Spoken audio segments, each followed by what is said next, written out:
dan semua golongan, denominasi gereja, agama, semua mereka sepakat bahwa kita hidup di tengah-tengah akhir zaman, di mana kehidupan manusia sekarang dihantui dengan segala kecemasan, dihantui dengan segala kekhawatiran, dengan masa depan yang tidak tahu arahnya kemana. Tetapi gereja Tuhan, we live by faith. Haleluya. Kita hidup oleh karena iman, bukan karena apa yang kita lihat, bukan karena apa yang kita dengar, tetapi kita hidup oleh karena iman. Amen. Itu sebabnya saya ajak jemaat Tuhan, mari kita memperhatikan kebenaran firman Tuhan sore hari ini, yang langsung saja saya akan ambil di dalam Zakaria pasalnya yang keempat. Zakaria chapter 4 verse 6.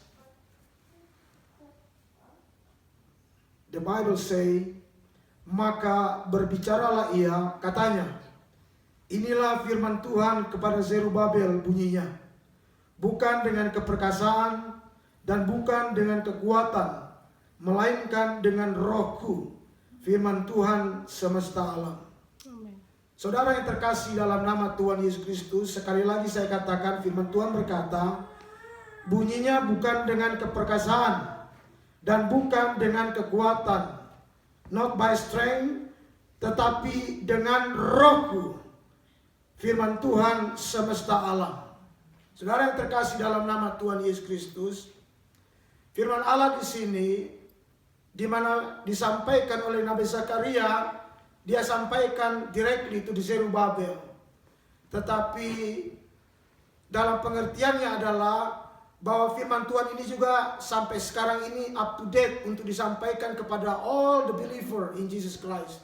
Kita tahu bahwa kita hidup bukan karena melihat, bukan karena logika, bukan karena kepandaian, kepintaran. Kita hidup oleh karena iman kita kepada Kristus Yesus. Saudara yang terkasih, firman Tuhan di sini dia mencoba mengajak kepada umat Tuhan Yahudi pada waktu itu untuk mereka kembali kepada Tuhan, untuk mereka bertobat kembali kepada Tuhan dan mengikuti jalan-jalannya kepada Tuhan. Dan bukan cuma itu, saudara. Firman Tuhan juga di sini di dalam suratan Zakaria ini menuliskan untuk supaya umat-umat Yahudi segera menyelesaikan bait suci Yerusalem yang ada pada waktu itu. Namun Zakaria menegaskan di sini dalam suratnya, not because our strength, tetapi oleh karena kuasa Roh Allah yang ada di dalam kita. Amen. Saudara, hari-hari ini dengan lockdown, semua anak-anak Tuhan they need to stay in the house. Ini bukan satu cara kebetulan, tetapi kita untuk membangun kembali mesbah-mesbah yang mungkin selama ini sudah kita tinggalkan, yang mungkin selama ini kita lupa untuk menaruh korban-korban bakaran di atas mesbah itu hari-hari ini. Tetapi saat ini, saudara, lewat kebenaran firman Tuhan, Tuhan mengajak kepada kita kembali kepada Tuhan. Kita kembali kepada ketetapan-ketetapan firman Tuhan. Amen. Dan bukan cuma itu, kita diwajibkan untuk menyelesaikan bangunan bait suci Allah, yaitu mesbah yang Tuhan rindukan dalam kehidupan kita hari-hari ini. Saudara yang terkasih dalam nama Tuhan Yesus Kristus, itu sebabnya sore hari ini judul firman Tuhan yang saya sampaikan adalah Walk in the God Dimension. Kita berjalan di dalam dimensinya Tuhan. Kalau kita berjalan di dalam ruang waktu masanya Tuhan, saudara akan melihat hal-hal yang tidak mampu manusia lihat, yang tidak mampu manusia biasa lihat. Karena visi kita, cara pandang kita bukan lagi cara pandang kita yang terbatas, limited, tetapi cara pandang kita unlimited bersama dengan Tuhan. Amen. Nah, sekarang pertanyaannya, bagaimana, how and why we need to walk in dimension of God? Bagaimana dan mengapa kita harus berjalan di dalam dimensinya dengan Tuhan? Dua hal itu saja yang saya akan ketengahkan supaya kita menyimak kita memperhatikan dan firman Tuhan ini boleh menjadi rema dalam penghidupan kita, baik yang ada di sini maupun semua yang ada yang menyaksikan acara ini, dimanapun berada umat-umat Tuhan. Saya percaya, saya berdoa kuasanya yang tak terbatas ini akan menjangkau, menjamah, menyembuhkan, memulihkan kehidupan kita semua umat-umat Tuhan yang mendengarkan, menyaksikan kebenaran firman Tuhan ini. Saudara, kita langsung saja dalam Kisah Para Rasul pasal yang pertama, ayatnya yang ke-6 hingga ayat yang ke-9. Firman Allah berbunyi demikian. Maka bertanyalah mereka yang berkumpul di situ, Tuhan, maukah engkau pada masa ini memulihkan kerajaan bagi Israel? Jawabnya, engkau tidak perlu mengetahui masa dan waktu yang ditetapkan Bapa sendiri menurut kuasanya. Tetapi kamu akan menerima kuasa kalau Roh Kudus turun ke atas kamu, dan kamu akan menjadi saksiku di Yerusalem dan di seluruh Yudea dan Samaria dan sampai ke ujung bumi. Bapak Ibu Saudara yang terkasih dalam nama Tuhan Yesus Kristus, di sini ayat mengetengahkan saat-saat menjelang terangkatnya Yesus ke surga. Maka ada sebuah pertanyaan yang dilontarkan oleh murid-murid Yesus.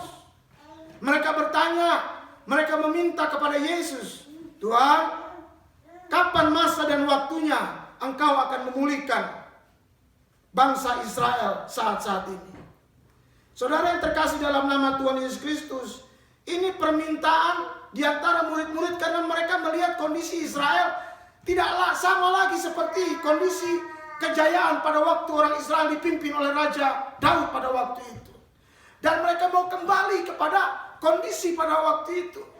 Itu sebabnya mereka katakan, kapan engkau memulihkan kondisi orang-orang Israel, Tuhan? Yesus menjawabnya, dia katakan, engkau tidak perlu tahu masa dan waktunya. Tetapi, haleluya, engkau akan menerima kuasa kalau Roh Kudus turun ke atas kamu. You will receive power when the Holy Spirit come upon your life. Waktu dia katakan, engkau tidak perlu mengetahui masa dan waktunya.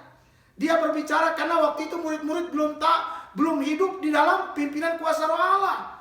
Roh Kudus belum berkuasa di dalam murid-muridnya. Tetapi dia katakan kalau Roh Kudus itu turun, diam, berkuasa di dalam dwell in your life, maka engkau tahu kapan masa dan waktunya itu Tuhan akan memulihkan orang-orang Israel. Amen.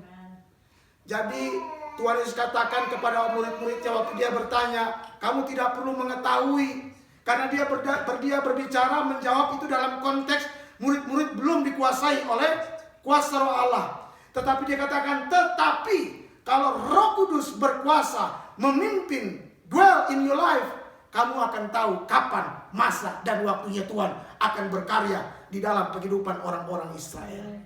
Demikian juga saudara dan saya. Kita tidak akan pernah tahu rancangan Tuhan, rencana Tuhan akan bekerja dalam kehidupan kita selama hidup kita masih dipimpin dengan keperkasaan kita, dengan kepandaian kita, dengan pengalaman kita, dengan keintelektualan kita. We never know what's God's will in our life. Kita tidak akan pernah tahu kehendak Tuhan dalam kehidupan kita. What God's plan in our life. Apa yang Tuhan rencanakan, kita tidak akan pernah tahu. Kita akan berjalan seperti orang buta, kiri dan kanan. Tetapi when the Holy Spirit come upon your life, Dia akan memberitahu kapan waktunya. Itu Tuhan akan bekerja dalam kehidupan kita. Janji-janjinya akan digenapi dalam kehidupan kita. Haleluya, puji Tuhan. Saudara yang dikasihi dalam nama Tuhan Yesus Kristus, bagaimana how we can walk in the God dimension? Tidak ada cara lain. Hanya satu-satunya cara adalah bagaimana kerinduan hati kita untuk kita datang di dalam hadirat Tuhan. Mohon Roh Kudus untuk datang memenuhi penghidupan kita. Saudara yang terkasih dalam nama Tuhan Yesus Kristus, saya tahu ada begitu banyak kerinduan umat-umat Tuhan, baik yang menyaksikan maupun yang di tempat ini. Tuhan, kapan Tuhan akan memberkati kami?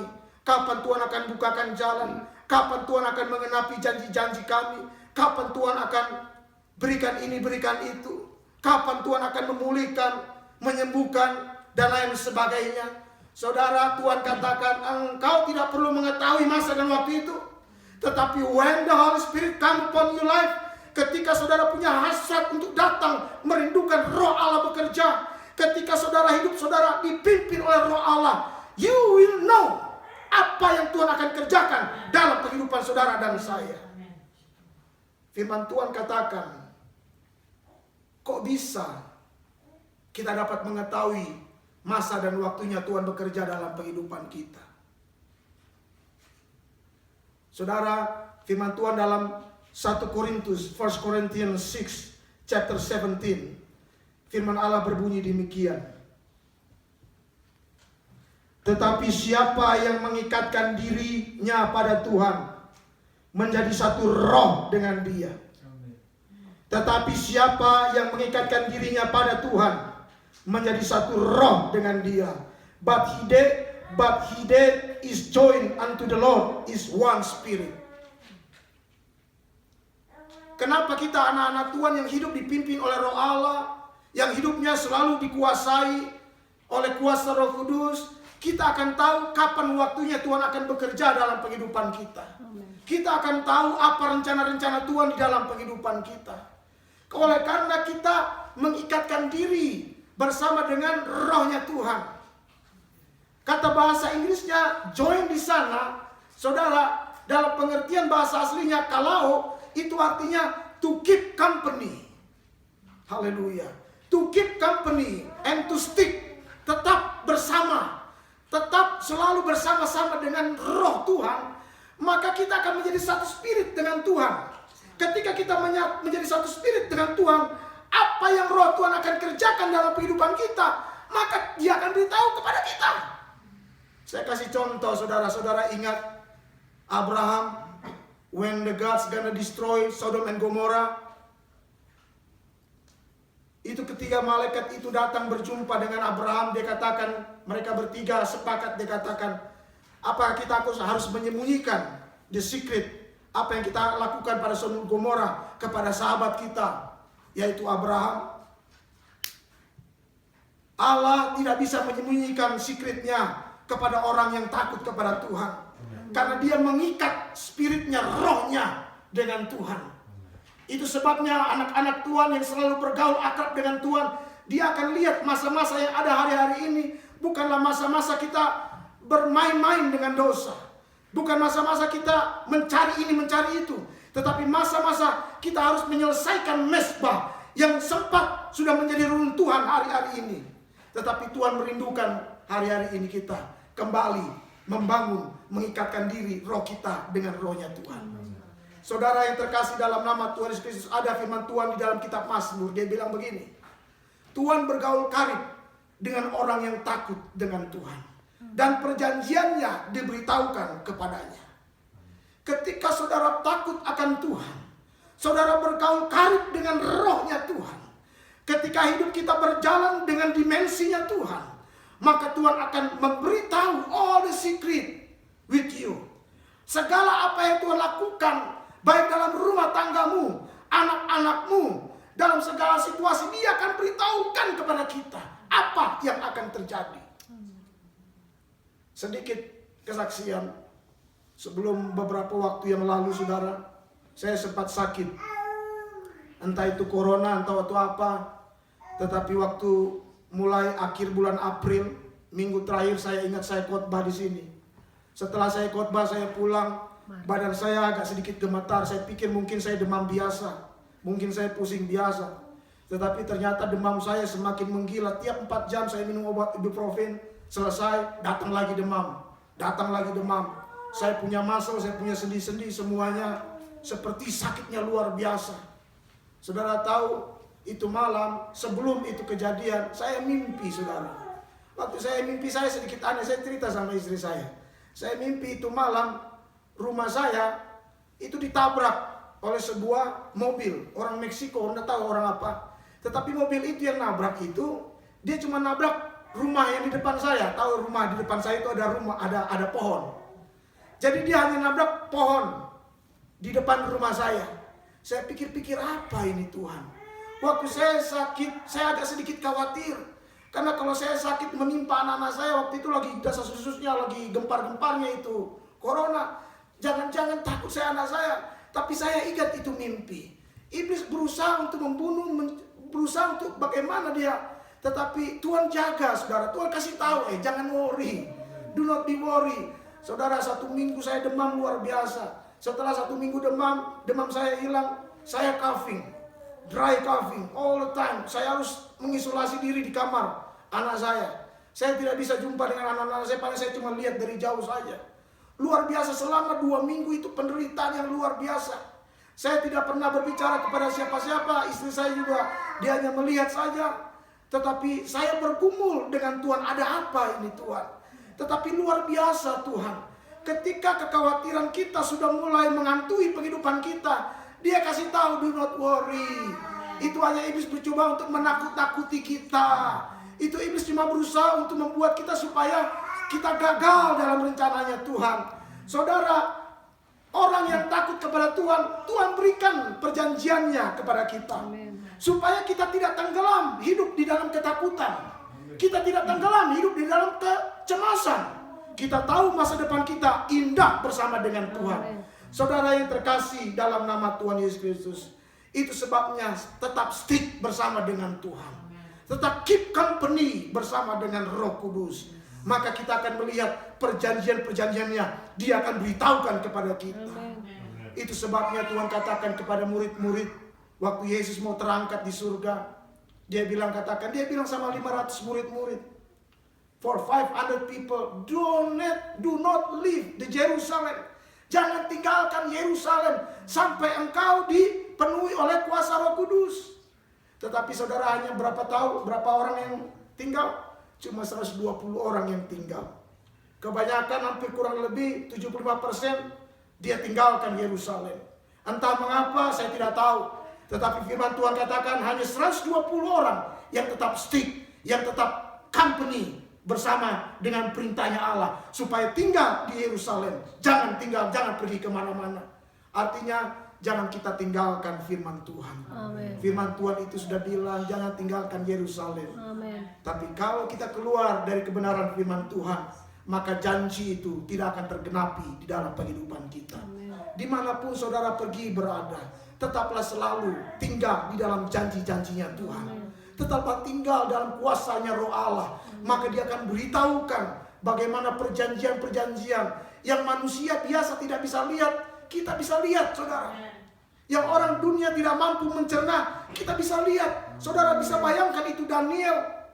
Semua ahli-ahli jampi, semua orang-orang pandai, orang-orang bijaksana tidak mampu mencerna apa yang Tuhan berikan mimpi kepada Raja Nebukadnezar.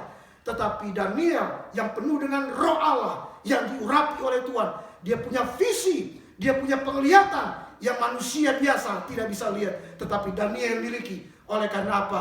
Oleh karena Roh Allah tinggal berkuasa dalam kehidupan kita.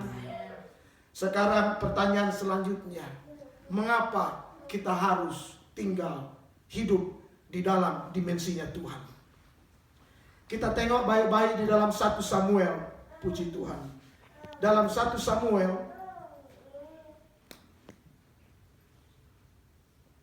ayatnya yang pasal yang ke-19, 1 Samuel chapter 18 ya, mata saya. 1 Samuel 18 ayat yang ke-29. Firman Allah berbunyi demikian. Maka makin takutlah Saul kepada Daud. Saul tetap menjadi musuh Daud seumur hidupnya. Tolong saudara garis bawahi kata-kata Saul tetap menjadi musuh Daud seumur hidupnya. Saudara tengok baik-baik, Saul dan Daud, dia sama-sama orang yang diurapi oleh Tuhan. Saul diurapi pernah oleh Samuel menjadi raja. Tapi kita tahu bagaimana kelanjutan Saul, pengurapannya itu tidak tinggal bersama dengan Saul, tetapi Daud kita lihat dia diurapi juga oleh Samuel. Dan pengurapan ini firman Tuhan katakan berkuasa penuh atas Daud. Saudara tahu bagaimana kedua kisah raja ini adalah satu gambaran nyata bahwa Saul itu adalah satu gambaran manusia yang tinggal di dalam kedagingan. Anak-anak Tuhan yang hidupnya dipimpin dengan keperkasaan dunia ini, yang hidupnya dipimpin dengan akal, pengalaman, kepandaiannya. Tetapi Daud adalah sosok gambaran anak Tuhan yang dipimpin oleh kuasa Roh Kudus di dalam kehidupannya. Dan kita tahu bahwa firman Tuhan katakan Saul menjadi musuh Daud seumur hidupnya. Saudara tahu, kedua hal ini tidak bisa bertemu, antara kedagingan dengan kehendak roh. Itu sebabnya anak-anak Tuhan tidak bisa berjalan di dua kaki. Kadang-kadang kita main di satu kaki, kadang-kadang satu di kaki kiri. Di dalam kitab Wahyu dikatakan orang-orang yang suam-suam kuku, Tuhan akan muntahkan. Itu sebabnya di hari-hari terakhir ini, saudara, dengan kejadian kasus yang telah menimpa seluruh dunia, kita memiliki waktu yang banyak di rumah, kita merenung kebenaran firman Tuhan. Apakah kehidupan kita sudah hidup benar-benar sejati iman kita di hadapan Tuhan, atau kita masih bermain-main dengan daging, atau kita hidup di dalam kehendak roh? Tetapi Alkitab katakan Saul dan Daud menjadi musuh seumur hidupnya. Artinya Daud selalu menjadi satu hal yang tidak disukai oleh Saul. Keberadaan Daud selalu menjadi musuh dalam diri Saul itu sendiri. Itu sebabnya saudara perhatikan baik-baik ya, bagaimana Saul berusaha untuk membunuh Daud, tetapi selalu perlindungan Tuhan kepada Daud menjadi bagian penghidupan Raja Daud. Pengurapan boleh sama, tetapi yang menjadi perbedaannya adalah Saul hidupnya dipimpin oleh kedagingan, tetapi Daud dipimpin oleh kuasa Roh Allah. Saudara tahu mengapa kita harus dipimpin berjalan dalam dimensinya Tuhan? Musuh kita adalah pemerintah-pemerintah, penghulu-penghulu di udara, yaitu kuasa kegelapan. Yang kerjaannya selalu berusaha untuk mencuri, membunuh, dan membinasakan. Saudara tahu apa yang dia curi?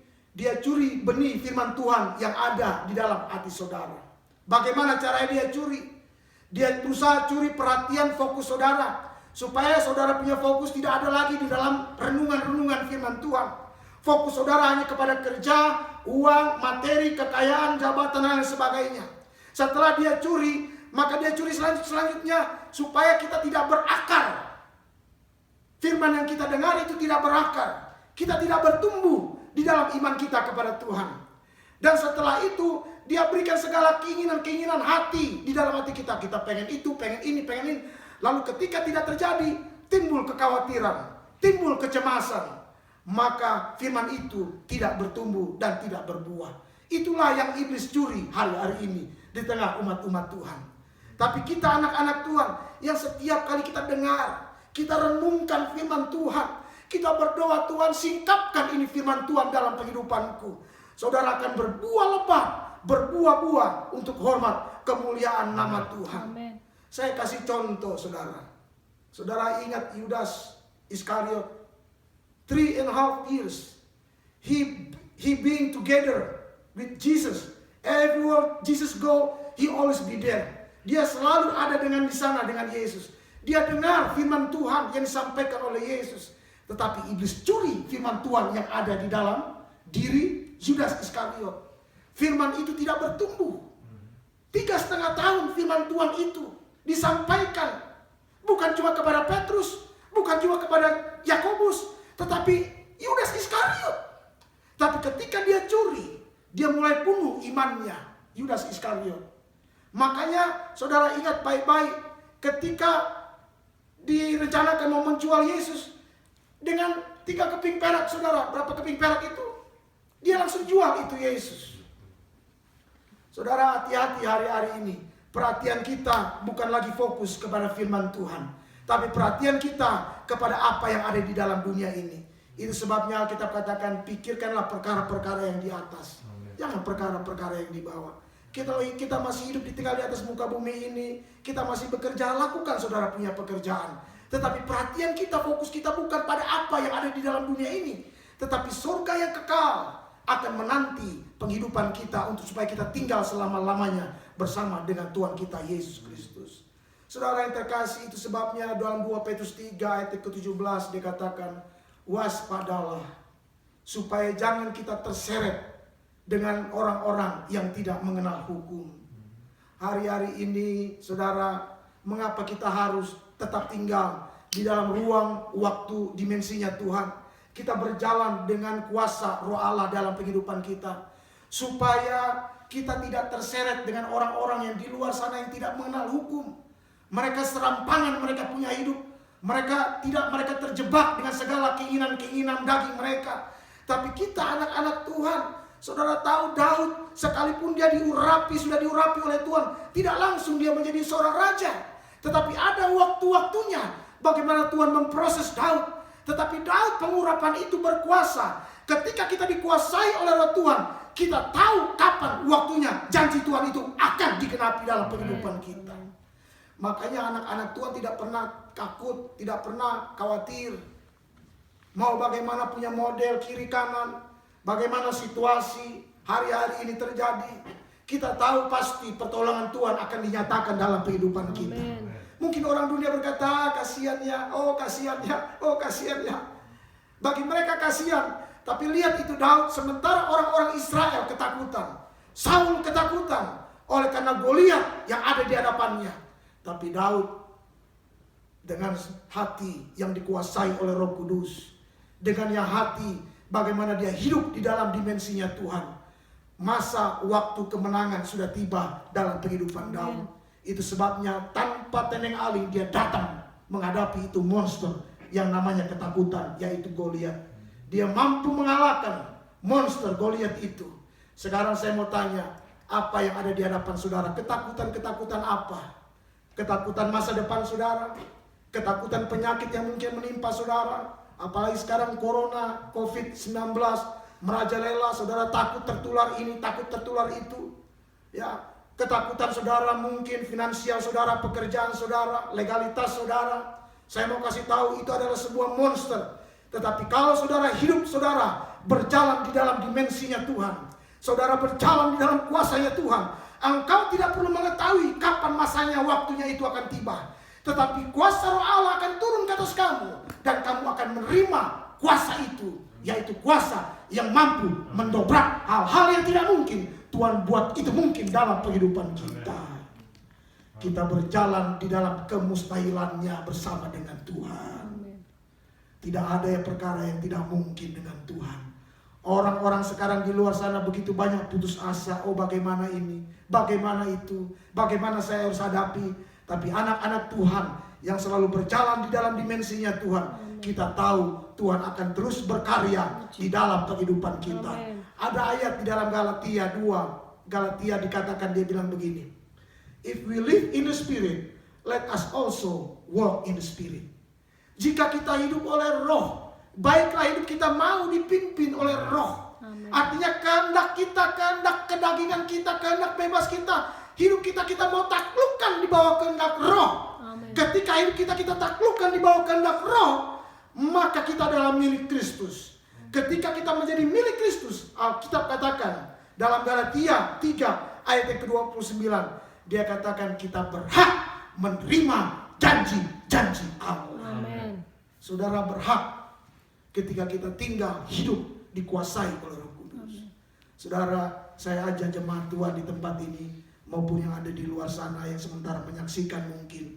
Mari saudara, Tuhan tidak pernah tinggalkan umat-umatnya. Amen. Kalau kita mau datang kembali, kita minta ampun kepada Tuhan, kita mengakui dosa-dosa kita, kita rindukan kuasa Roh Kudus dalam kehidupan kita, kita akan tinggalkan segala kedagingan kita. Kita hidup di dalam kuasa firman Tuhan. Amen. Kita hidup di dalam kuasa pimpinan Roh Kudus. Maka ketika kita hidup dalam kuasa pimpinan Roh Kudus, saudara tidak perlu cemas, saudara tidak perlu takut, saudara tidak perlu khawatir. Tuhan pasti akan datang menolong kehidupan kita. Amen. Katakan ya dan amin. Haleluya. Saudara yang terkasih dalam nama Tuhan Yesus Kristus, itu saja yang saya bisa bagikan kebenaran firman Tuhan. Ini masih ada kelanjutannya ya. Minggu depan saya akan mau berbicara lagi lebih dalam tentang bagaimana kita hidup dikuasai oleh Roh Kudus, dan bagaimana hal-hal yang Tuhan akan kerjakan yang luar biasa. Tuhan akan berkarya dalam kehidupan kita. Tolong puji Tuhan. Kita akan segera berdoa.